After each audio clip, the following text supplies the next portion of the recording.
Well, here we are in front of a mango tree that is loaded with nice fresh flowers.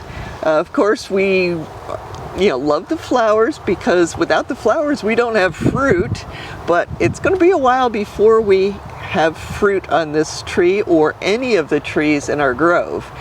Mango season starts with the flowering technically, because without the flowers you don't get the fruit, but we don't expect a lot of mangoes until like possibly June. Now, Shannon, you were just talking about June.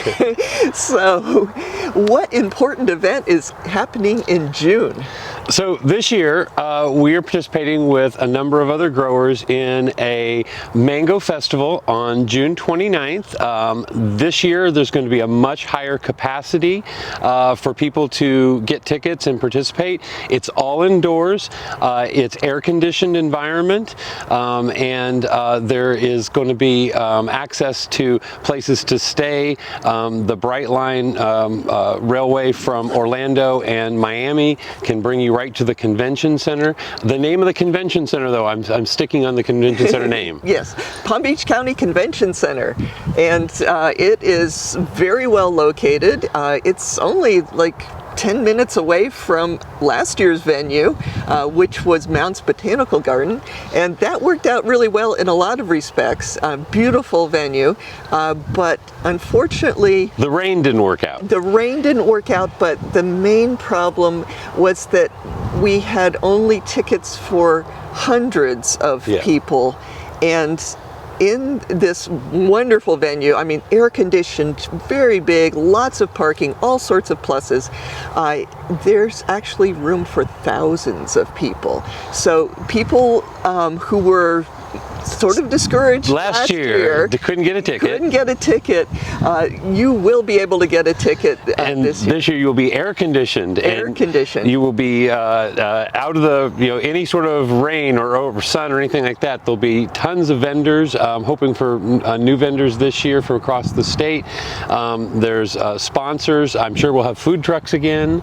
All sorts of access to stay overnight if you want. A much bigger, more flushed out event this year, I guess. Yeah, and the Hilton is actually connected with the to the convention center, very close, and they are going to have a special rate for people staying at the Hilton and going to the convention. Do you have to trade a mango for the special rate? So is that how you? Well, details are still in the works. Yes, no, but it's actually, all kidding aside, really, really good event. We're going to have some really great speakers coming in from many parts of the state. Last year we had people coming from other countries, and we expect that there will be more this year because they won't, like a lot of people were not able to buy tickets. There were a lot more people last year that wanted to attend the event, but there simply wasn't room. This year, room is not a problem, and so it's, we're hoping that we have something for everybody. We're trying to hit every demographic, and as you said, there's going to be plenty of vendors. Yeah. Vendors selling, of course, mango trees and mango fruit, but also other tropical fruit, and hopefully some other mango-related products like bakery items and such like. Well, and you talked about there being a little bit something for everyone. Last year, and I believe this year, people can bring in their seedling mango fruit to see if it can be the next big thing. Have people, taste it at a booth and try to identify your mango. One of your favorite things is play Ouija board of mango, or try to figure out what it is. But then also one thing, I think that they were talking about maybe doing a scion trade. So people that have budwood that they would like to trade, there may be an opportunity. I'm not sure if that's happening or not. Okay. Because that sort of is tough, because you have to have the the right variety that people want and all that kind of stuff. So I think that might be too complicated, but we'll see. I mean, there's a lot of planning going on right now and ideas about things that'll be enjoyable and helpful for folks. Yeah, there's 4 people that are involved in this planning, or especially involved. Of course, there's other people, the IFAS extension people and such are being very helpful, but Paul and Vince, Alex and me are the ones. So Paul from Fruitful Trees. Yes, there we go. Alex from Tropical Acres.